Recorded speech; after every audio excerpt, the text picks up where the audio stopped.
right. Well, good morning, afternoon, evening. Whenever you're watching this, welcome to Coffee with Paul and Joe. Today, no one is really working at WeWork staff, so I'm drinking tea. No coffee for me. Uh, you got your coffee, Paul? Yep. Second or third cup? First. First cup. Cutting down. Cutting down. Savor the flavor. Yes, indeedy. So today we're talking about human capacity. Each of us, our understanding of how capable we are, our misconceptions, what leads to us shortchanging ourselves on capacity, what leads to us thinking we have more than we do. And I'll give you a couple of examples. I'm going to start, Paul, with a couple of examples. Cool. Actually, you know what I want to do real quick is just to connect in a little bit. How you doing today, man? How are you? I'm doing well. I just got some lights on here, so I'm like, yeah, I can see myself. I'm doing well, man. Like, I'm starting this Monday off right. I was telling Joe I just switched my space around, so I'm just taking that all in. Yep. Yeah, Feel it. Shifting energy, shifting environment. It's important. Necessary. I'm realizing, for me anyway. For me. Nice. Yeah, I realized we kind of checked in on some stuff like that, but I don't know how you are. Yeah, I'm good. I'm good. Yeah. Yeah, very cool. Very cool. So where's this coming from? First of all, I think everyone can benefit from this, but let's say you've had some big goals in your life that you've been afraid of attending to, that you haven't stepped up to, or that you've gone for but come up pretty short. This is an important one to check out. It's important to look at. Go pretty deep. So a couple things. You know, I'm have this new person I'm acquainted with, and you know, we've talked a lot about like what we believe is possible. We both have a tendency to think more is possible in a day for us to do and accomplish than we actually end up accomplishing. For her, there's this function of like, shit, it means I stuff a bunch in and then I'm running behind and then I'm late to things and I'm always pushing back deadlines. For me, it means I just know that most of what I think I can do in a day or week might need to get dropped. And I can be okay with that, right? But both of these are overestimations of our capacity, what's possible in a moment or in a period of time, what we can do. And we've been conditioned to think that way a lot of the time in our world, in our achieving world. I can achieve more, I can do more with the time that I have. I should do more with the time that I have, rather than being realistic. On the other hand, I shortchange myself when it comes to capacity. I'll give you an example. So recently, I've been wanting to get back into running, and I've been training myself to run again, and I have been running again. When I first lost a bunch of weight, I ran a few 5Ks. I was running 2 miles a few times a week. It felt good, but I got to this point where I said, well, okay, I can run. I don't love it, so let me stop. Now I'm trying to push myself to get back into it for various reasons. And I set a goal of I should be able to run for an hour straight at a good pace, at a decent pace. I was starting to work up to it. Okay. And I was slowly working up to it. Finally, I was working with my coach. He said, sounds like you can do this a lot easier than you think. And I said, all right, let's test it out. So I just tested it out. I was able to run 6.25 miles in about an hour without stopping. Nice. So what I realized was, first of all, he was all excited. It's like, dude, that's a beast. That's a quick pace. You didn't even train up to it. He's all excited about that. I'm meanwhile going 10-minute mile. That's a good look, man. Yeah, thank you. Yeah. I'm sitting here going, hold on. I set a long-term goal for something I can accomplish like that. For something that was in me and then some without having to train for it and try. Right. So what does this speak to? This speaks to a bigger picture MO where I accomplish a lot, but I'm way more capable than I give myself credit for. Way more capable than I think. So start thinking, well, where else am I doing this? Where else am I setting some long-term goal as if it's big and unattainable, but it's actually already in my grasp? So it's got me thinking a lot about how we see our own capacity, how we grow our capacity, how we know our capacity, I think is probably the bigger question for me. And that's where I'm sitting with. I think it'd be fun to talk to you about today. Where I'm at in this moment is after hearing all that, I know I kind of was meandering and winding around to get there. But what's coming up for you around this, man? You like to tell the story.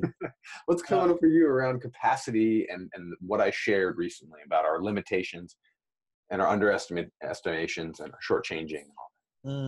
So the first thing that came to me towards the end, well, I was relating to what you were saying, first of all. And then towards the end of what you were saying, what came to mind is a quote I always hear Les Brown say, is that it's not that we aim too high, it's that we aim too low. Right. And whenever he says that, that just gives me like this little shiv in my side, man, where I'm like, ugh, like that's me. Because I find that when I do my best to pack a lot of things, or what I've noticed recently, probably recently meaning over the past year, when I try to pack a lot of things, things in the day, it's my way of distracting myself to beat myself up later. So that way it's almost like a reverse engineered type of thing I've set up for myself, that I see a lot of people do. It's that, Right. We'll pack a lot of things in, and then all of a sudden, like, oh, I didn't get to this. Well, okay. Well, first of all, I was ambitious here, and for me, that showed up in ways like, in career and personal, like trying to pack a lot of my schedule, always running late for things. And I'm still, it's not like I'm completely immune to it now. Right. It's a practice, so I work on it constantly. And I was talking about this actually this weekend. It's that, I feel that the people, myself included, don't get to look at the depth of something as far as like, okay, what am I capable of? Like, okay, if I'm doing all these different things, like what's the depth to which I'm going to do it? Am I just going surface? So yeah, am I just going surface? Like, okay, I'm going to blah, blah, blah, blah, blah. Because that's not really going to challenge me. That's going to keep me at this level. But if I'm going deep, some things are, like you said it, you hit it on the head before. Some things are going to fall off. Yeah. Some things are going to fall off because the depth in which you were doing one of the things, which may have more of an impact or an alignment with what your purpose or goal is or what have you, that's going to carry more weight. It's like the stone versus a pebble, Yeah. That's what's coming up for me when you said this, what you were saying. So what I'm hearing is when you hear Les Brown talk about we don't aim high enough, you think about the depth at which we engage in something, the depth at which we believe we can experience something or create something. Yes. You think of capacity. When he talks about that, it comes to capacity of how deep and how rich can you go. Right. Whereas when I was trying to reconcile this, because you're saying, well, I pack a bunch in, right, and I can't achieve it all. Well, isn't that shooting for the stars? Isn't that saying that we can do a lot or we can do more? We shoot too low. But what I'm hearing, if I understand you, is the normative tendency for most of us is to try and do a lot and think that that's having a strong capacity, thinking that that's shooting for the stars or aiming high, as opposed to maybe trimming back, doing less, being more focused, more intentional, putting boundaries up against what we're not going to achieve and do, and then go real deep on the things that matter. Yes. Right. Yes. Right. It's our condition, man. It's our box. Yeah. Think about it. Everything we see on, like, I'm going to speak for myself again. What I see on TV or what I experience is everything's like hustle harder. You got to do this. You got to put this. You do this. Like even on a commercial, like I'm watching, it was a car commercial, and like the people are going back and forth in a day. We're like, hey, you got to have the capacity to do this and transition between this soccer. It's like, dang. It's like I got tired. I was like, whew, man, for that mom and dad, damn, tired. Yeah, right. So this is really interesting because I also wanted to talk about, as I shared with you, our relationships to stress. Mm-hmm. And these are pretty deeply connected. I would say, yes. We idealize in this culture dysfunctional relationships to stress. It's normal for us to come to the water cooler and talk about how tired we are, how stressed we are. It's almost like the badge of honor. I'm so stressed. I took, like you said, the car coach. I took my kids to this. I did that. I went grocery shopping. I took care of my mom. I went to this. I wrote a poem. I did that. I shaved my back. Whatever it was, right? We are so committed to the idea. It's actually something that we connect around. We have a tendency to connect around how stressed we are, how much we didn't accomplish, and how much we did do. Right.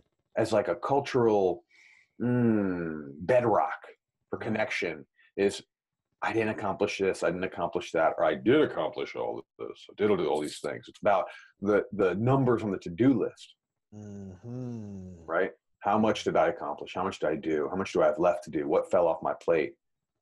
It's like a badge of honor. Yeah. And it's almost like, well, oh, that's your capacity? Well, check my capacity out. I did Right. this and this and this and this. Oh, well, that's your capacity? Well, check out what I did. I did it. Yeah. So, it's crazy because this idea of capacity is related to where we get stressed out. I think my capacity, I'll speak for myself. Yeah. I think my capacity is low because I don't like being in stress around how much I need to do in a day. And so I limit what I put on my plate. I'm that guy. I'll limit what I put on my plate so I can accomplish and feel good about it. Right. Now, as everyone, I think that though, or is that something that you learned or that no, this is old school. This is old pattern. This is real long term. I mean, I am in a pretty high functioning version of that now because what I've learned to do is I've learned to take the big risks. I've learned to take the risk, do the riskier things, do the scarier things. I've always said I like to do less, but more that's less than most people, but more that scares me. More that pushes me, more that challenges me. Right. So that's my way of functioning. My way of functioning is let me take less on, let me commit to less, right, and let me do things that seem bold and powerful, right? Where I hear people all the time tell me, wow, it's inspiring what you've done with yourself. And I'm like, dude, you got 2 kids, you got aging parents, you're at a PhD program, you got a full-time job, and you're still working out.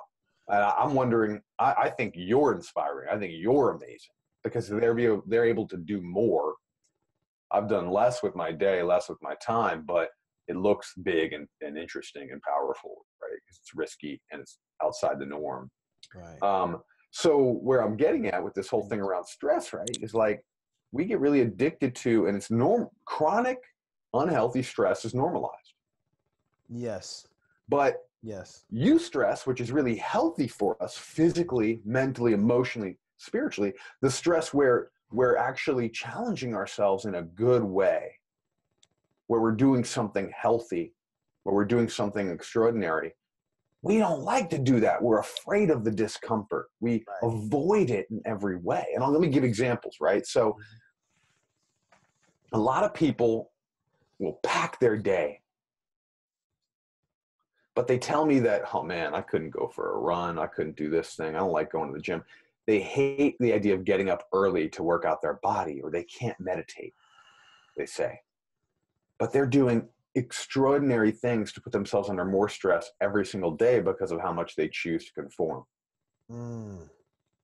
So they're choosing this daily stress, which constantly pushes them to be in this low-level fight or flight mode, rather than pushing themselves into a high-level fight or flight mode for a healthy way to heal their body. Right. That's one thing. The other thing is, like, let me talk about relationships or business for a second. Yeah. We'll take the daily grind of stress of avoiding a big truth, a hard conversation, a come to baby Jeebus moment, if you will, in a relationship or in a business partnership. We'll push that, we'll kick that down the curb, down the street, whatever you want to call it, for months, weeks, days, years sometimes. And that piece of walking into the relationship and the connection, feeling disconnected, feeling distrust, feeling like we got a secret, feeling like we're unhappy, resentment's building. We'll let those go forever, rather than that hard as hell 10-minute conversation that could risk everything but could change everything. Could change everything. So these are really powerful, and they limit us. They limit our capacity. I'm going to stop for a second, man. You got a lot in you. You have wisdom, you have power. What do you got going on in you right now? I'm listening to this and just like processing the eustress, de-stress, because I'm gonna speak to this on a physical level. So did I just break up? Okay. Can you hear me clearly? Can you hear me? I can now, yeah. Yeah, okay, cool. I gotta figure out something with this internet. This is crazy. Anywho, so I experienced a lot of the eustress, de-stress distinction can apply to how we treat our bodies and how we take care of our bodies. For example, like when I work in transformation work that I do when I work with men on physical fitness, like we'll have phases where we focus on strength. So we're doing more like dumbbell work, heavier work. And one of the things I noticed is that in men and actually in a lot of people, it's like, okay, I'm going to do this. Or like, okay, I got to rush this new thing. And it's like, and then when I have them run through that, I see that they're completely depleted by the end of the round. Now that's the de-stress. Now, when I come back on the next round, when I'm working with them, instead of having them like go right into the next thing, I say, okay, hold on, take a break. And I want you to feel strong. Okay, I want you to take some breaths. I don't want you to rush into this and feel like you're like there's a time limit. I want you to go into this ready and prepared. Right. By the time they were done with the round, even though when I look at the time frame, it took an additional overall in that round, an additional 30 seconds, 30 to 40 seconds, right? So it's not that much long. It's not like they rested for hours. Right. I found that at the end of the round, they were more refreshed and felt stronger. And this is the thing that I always make sure that I point out to anyone I'm working with when we go through this. I'm like, listen, when you're working with your body's like this vessel, right? If I'm going to push, the body's going to be like, okay, cool. And all of a sudden it's going to be like, I can't go anymore. But if you're like, okay, push. All right, body, hold on. Let's take it down for a notch. Cool down. All right. Yeah, feel good, right? Room. All right, let's go again. You test it, you push, right? Push, come to your baseline, because what people understand, if we can come to this in whatever it is, we can come to this baseline where we have an overall strength, right? Or we have our, like, and it can, I'm applying this to physical, but this is like our emotional foundation, mental foundation. Then we can start to gradually up level our capacity. Right? Because we settle into that eustress, that place where it's like, okay, I'm building the body. I'm giving my body some pressure to allow it to integrate and build. I'm giving my mind some pressure so it can integrate and build. Instead of constantly push. And that's the de-stress, because now it's like, oh my God, I'm in fight or flight. I got to do this or else I'm going to die. Is it real? No, but the body doesn't know the difference. You have this deadline. Right? The body thinks it's a saber-toothed tiger. It's de-stress either way, fight, flight, or freeze. You know what I mean? Right. So it's really, and it's wild because, you know, what I was talking about before the commercial, like seeing that and the feeling that I had in my body, like, God, I feel tired.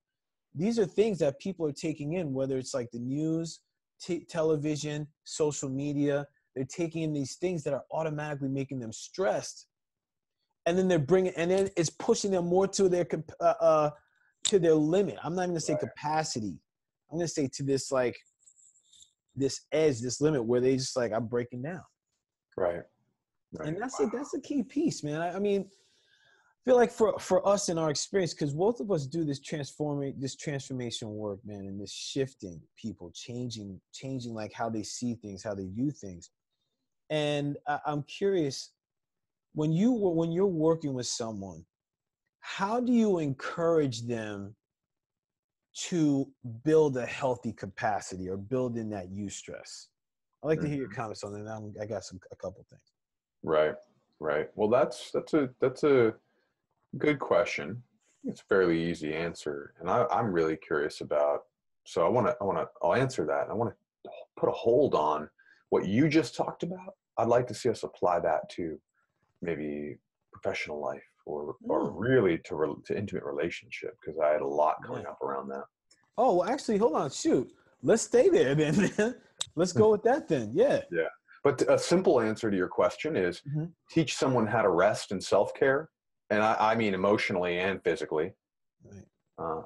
And then challenge them to do more than they've ever done. Like, so a lot of the time I just tell people, like, you know, this is it. You have, if you want to change, you have to put a bigger goal in front of you than you expect to have happen.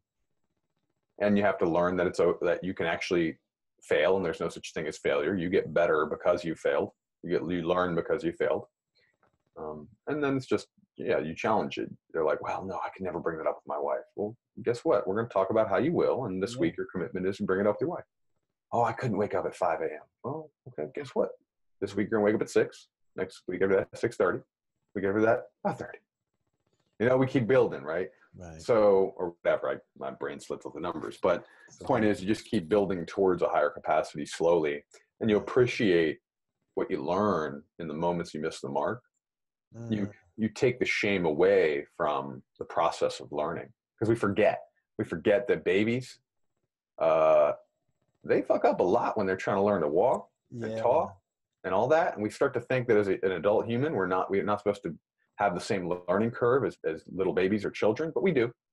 Exactly. It works the exact same way. It takes time, just like a kid. The only difference is we're upright and our egos are a lot bigger. So Yeah, true, man, true. You know what I mean? Yeah. So anyway, I want to, what you were sharing around stress and capacity, how would we relate that into personal relationships, intimate relationships? Okay, perfect example. Yeah. So me in relationships, I'm a divorced man. You too. Yeah. Hey, hands up. Good quality. There's some, a lot of quality can come from that, huh? Yeah. Whole other episode. All right. That one on the list. Divorce making you the best. Like, yes, exactly. That would be like a million hits, man. People would be like, "What?" So anyway, relationship. So testing the capacity or like the de-stress in relationship can be perception. So for me, because I'm divorced, I went through some trauma with that, like, just my own personal journey, and that created a lot of limiting beliefs when I went forward in relationships. Now, the thing is the de-stress in it was that when I got to that place where I recognized like something, and it brought me into this space of beliefs, like, oh, this could be the same type of thing that happens again, or like this is the same thing I've been through before. Right. Now all of a sudden, like, I looked at that, like I started stressing myself out, like almost creating that reality. Yeah. So it was like a fight, flight, or freeze. So you take a moment where you're operating from a belief around your old capacity in relationship or connection, even though you've grown and transformed. And okay. Yes, exactly. That's the de-stress, because I'm in my mind with it, and I constantly, like, my mind will keep going. My mind will be like, doo, doo, doo, doo, doo, doo, doo, and I'll start wearing that until I create that neural pathway to believe whenever that situation comes up in any relationship, this is going to be what it is. Now, the eustress that I found here is what you talked about before, having that difficult conversation, because what that does is that creates this stressor on my limiting belief. Yeah. Now, with that stressor, I can reach that point where, like, oh God, I'm reaching my capacity. But then, like, I talk about it, then there's this, whew, man, I feel relief in that. I just grew. Yeah. There was a stressor, but it became, when I look at it, like, okay, I'm gonna challenge this belief in relationship. Like, man, this seems like the same old story. Hold on, let me just explain to my partner. In my case, I explained to my partner what I was experiencing. Like, listen, this belief is coming up right now. I don't know if it's true. I just wanted to express it to you. I don't want to be in that space. And then all of a sudden it cracks something open, because I didn't want to have that conversation. She could think I'm crazy, or just be like, you know what, I'm out of here. This dude is nuts. Right. And that could and I was playing into another one of my limiting beliefs, like, oh goodness, if they know who I am, they're leaving. Right. They're out. They know all the richness of what's really happening in society, because that's what it is. It's richness. It's depth, man. It's too much. It might be too much. Yeah, I get that. Yeah. And there again is capacity. Like, how deep do we want to go? Right. Yeah, I hear you. So I think that's so powerful, because my experience is human beings have a lot more capacity to get vulnerable and take risk and to get real and to get intimate than we like to think we do. True. In personal relationship. The other thing that I thought about when you were talking about your examples from the body was, I'll take on a little journey, an arc of like connections I've had in relationships. So when I was married, we didn't talk about any of the hard stuff ever. We just let it boil and bubble up, and then we'd fight and get angry and yell and scream and all that. And like, the truth is, after we separated was when I started actually acknowledging and realizing, all the things that weren't a fit and all the things we didn't attend to that we could have. Right? So from that, I learned, well, you got to go in, you got to be direct. I'm not willing to have drama for long term. So what that means is I may need to step into a lot of little mini dramatic moments all the time. Right. In my last relationship, I was just on someone this yesterday. We never fought. With 4.5 years, we never fought. I mean, really, we never fought. Now, the reason we never fought is because we weren't carrying around all this tension, this unhealthy stress, right, the chronic stress that people are always carrying around in relationship, the resentments, the unspoken truths. We weren't doing that because we had some agreements, some commitments, and I certainly, lived this way and led this way in the parts of the relationship where I led, that if something feels off, someone says something the other person isn't into, someone does something, there's a moment where I want this, she wants, we're going to talk about those moments. Right. And so we'd have a lot of 10-minute conversations about, so I'm telling a story. By the way, you started talking about this. Here's a belief I'm having. And if people are watching this and you want a tool is I'm telling a story that you totally don't respect the fact that I used to be overweight because you made this comment about weight. I don't think it's true because I love you and I believe in you, but I want to show you how that impacted me. What's the story? What's the real story? So like having a lot of those conversations. Yes. A lot of those conversations, yes, or, man. You know what? I thought it wasn't a big deal. But 2 days ago, when you didn't call on your way home, and you said you would, and you were already running an hour late, Right. I was trying to let that go. I was trying to just release it, Right. but I'm still thinking about it. And so I need to bring it up to you, right? Sometimes that moment of just sharing it with your loved partner, Yep. that releases all the tension, and there's really nothing else to talk about, right? But like Being heard, man. yeah, but these are the things in relationship I think about. The other one that really came up for me, and I'm looking at time, we have a couple more minutes, I guess, but Yeah. the other one that really came up for me is around professional life and work. There's extraordinary amounts of evidence now, psychological and scientific evidence, to show that people who take breaks every 90 minutes are more productive. People who actually leave the office and take the full lunch hour and don't look at their BlackBerry, well, their phone. We don't do BlackBerry anymore, I guess. But who don't look at their phone. Some people still do, actually. Yeah. Actually perform better. People who can, on a creative, especially creative work, you almost have to leave it. You have to leave it when you're frustrated, when you're at your peak of thinking you need to push through, you just got to leave it. You got to walk away. You got to sit with it. Maybe you got to sleep on it. You got to come back the next day to it. Maybe you got to go take a walk. If you can learn to integrate 5 minutes of breathing, 2 minutes of breathing throughout your day. Huge. You know that these things actually rejuvenate us, replenish us. And there's all kinds of science behind it, but it's also ancient wisdom too around this. So the person that takes the moment or two to de-stress during the day, to pause during the day, to rest during the day, they're the ones that actually get further by the end of the day. They stay more productive throughout the day, throughout the week, throughout the months. Tortoise in the hair. Right. So this is important to recognize. Our capacity can be directly related to our willingness to take rest. But our capacity is also deeply related to our willingness and our belief in our own strength rather than our belief in our own fragility. Say that one more time, please. Our capacity is also impacted by our belief in our own strength rather than our belief in our own fragility. I can't tell her this is a belief that I'm fragile, or more often we think the other person. We limit the people we love. We put them in a box. Yeah. It feels good to think, well, they can't handle my truth. They can't handle this. It feels bad, but it feels good to some small young part of us. Yeah.